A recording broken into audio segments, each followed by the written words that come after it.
Sound বাড়িয়েছিস? নমস্কার বন্ধুরা, নতুন রেসিপিতে আপনাদের স্বাগত। আজকে আমি আবার একটা অন্যরকম রেসিপি নিয়ে এসেছি।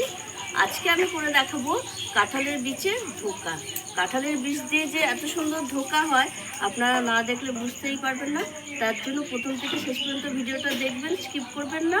আর এইখানে আমি নিয়ে নিয়েছি এই যে এক থালা কাঁঠালের বীজ, আর এখানে টক দই, টমেটো পিউরি, গ্রেট করা আদা, ঘি, নুন, চিনি, কাঁচা লঙ্কা কুচি মানে একটু গ্রেট করে নিয়েছি, তেজপাতা, গরম মশলা, হলুদ গুঁড়ো, লঙ্কা গুঁড়ো, জিরে গুঁড়ো, কালো জিরে, সাদা তেল।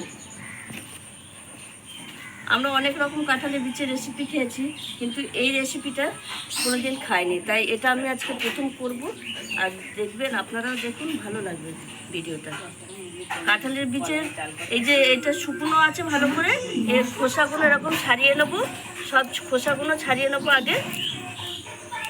এমনি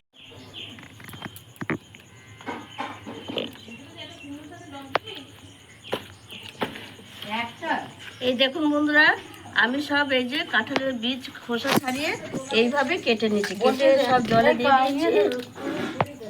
আর একটু বাকি আছে, এটা কেটে নিই। এই দেখুন এইভাবে কেটে নিয়েছি, কেটে আমি সব জলে দিয়ে দিয়েছি। এইবার এইগুলো মিক্সার জারে দিয়ে একটু পেস্ট করে নিয়ে আসবো।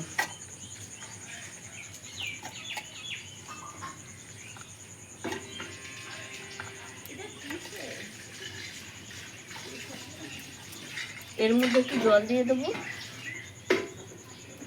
অল্প করে দিয়ে পেস্ট করে নিয়ে আসবো। এই দেখুন বন্ধুরা, কাঁঠালের বীজ আমি পেস্ট করে নিয়ে এসেছি।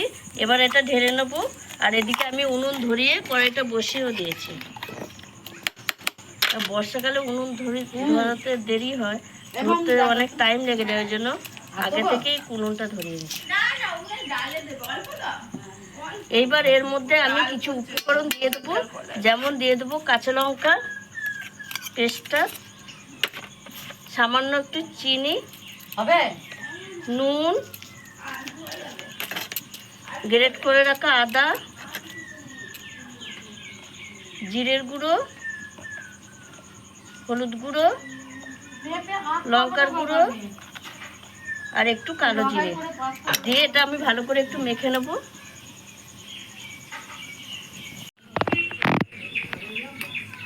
এবার কড়াইয়ে আমি দিয়ে দিয়েছি সাদা তেল। তেলটা একটু গরম হোক, তারপরেই আমি এটা দিয়ে দেবো।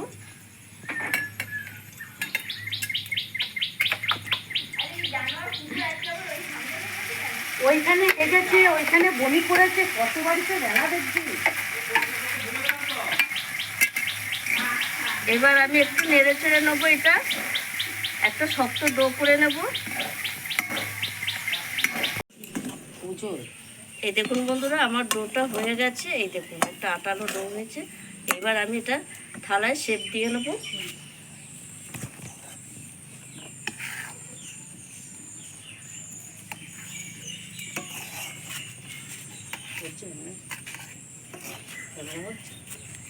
এই দেখুন বন্ধুরা, এটা ঠান্ডা হয়ে গেছে। এবার এটা শেপ করে কেটে নেবো ধোকার আকারে। এটা যেভাবে ইচ্ছে শেপটা আপনাদের ইচ্ছে মতো করে নেবেন।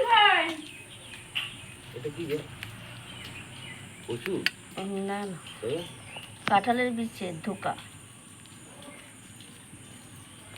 আমি এইভাবে কাটছি, আপনারা আপনাদের শেপ মতো কেটে নেবেন। এই দেখুন বন্ধুরা, এই দেখুন আমার কি সুন্দর শেপ হয়ে গেছে। আর আমি কড়াই বসিয়ে দিয়েছি। কড়াই এবার এগুলো ভেজে নেব, একটা একটু করে ভেজে নেব। এই দেখুন বন্ধুরা, ধোকাগুলো ভাজা হয়ে গেছে, আমি তুলে নিচ্ছি। আর দেখুন বন্ধুরা, কত সুন্দর হয়েছে, একটা ভাঙেও নেই, কিছুই না। এই দেখুন বন্ধুরা, ধোকাগুলো সব হয়ে গেছে, কাঁঠাল বীজের ধোকা আমি তুলে নিচ্ছি। আর লাল লাল করে ভেজে নিয়েছি, দেখুন একটু ভাঙেও নেই, কিছু না। এইবার আমি দিয়ে দেবো কড়াইয়ে তেজপাতা ফোড়নে দেবো, আর একটু আলু দেবো। আলু দিলে ভালো লাগে খেতে, আর যারা আলু পছন্দ করেন না তারা দেবেন না। এটা আমি নিরামিষই করছি, আপনারা ইচ্ছে করলে পেঁয়াজ রসুন দিতে পারেন। এবার আলুগুলো দিয়ে দেবো।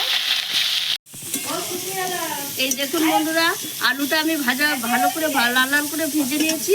এবার আমি সব উপকরণ দিয়ে দেবো। এবার দিয়ে দেবো আমি নুন, স্বাদ মতো লবণ দেবো, দিয়ে দেবো হলুদ গুঁড়ো, জিরের গুঁড়ো, লঙ্কার গুঁড়ো, দিয়ে দেবো গ্রেট করা আদা, এতটা লাগবে না, আর দিয়ে দেবো টমেটো পিউরি, দিয়ে আলুর সঙ্গে ভালো করে মশলা কষিয়ে নেবো। এই দেখুন বন্ধুরা, আলুর সঙ্গে মশলা কষানো হয়ে গেছে। এবার দেবো স্বাদ ব্যালেন্সের জন্য সামান্য একটু চিনি, আর দিয়ে দেবো এই যে টক দই। টক দইটা দিয়ে আলুর সঙ্গে একটু ভালো করে কষিয়ে নেবো। নিরামিষ দিলে আমি একটু টক দই দিলাম।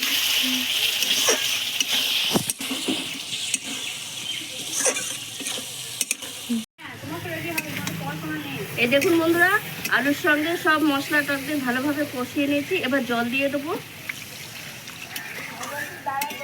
ঝোলটা ফুটে উঠলে আমি ধোকাগুলো দেবো। কত সুন্দর হয়েছে দেখুন কালারটা। ওটা শুকনো জায়গা ছিল। এই দেখুন বন্ধুরা, ঝোল টকবকা হয়ে ফুটে গেছে। এবার আমি কাঁঠালের বিচে ধোকাগুলো দিয়ে দেবো, দিয়ে এটা দিয়ে 2 মিনিট ফুটে উঠবে, তারপর নামিয়ে দেবো।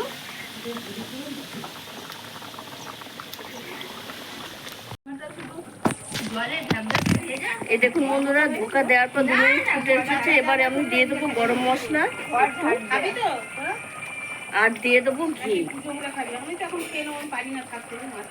নিরামিষ তাই একটু ঘি গরম মশলা দিলাম। আপনারা পেঁয়াজ রসুন দিয়ে করলে এটা নাও দিতে পারেন, আর যাদের ইচ্ছা হবে তারা ঘি গরম মশলা পেঁয়াজ রসুনেও দিতে পারেন।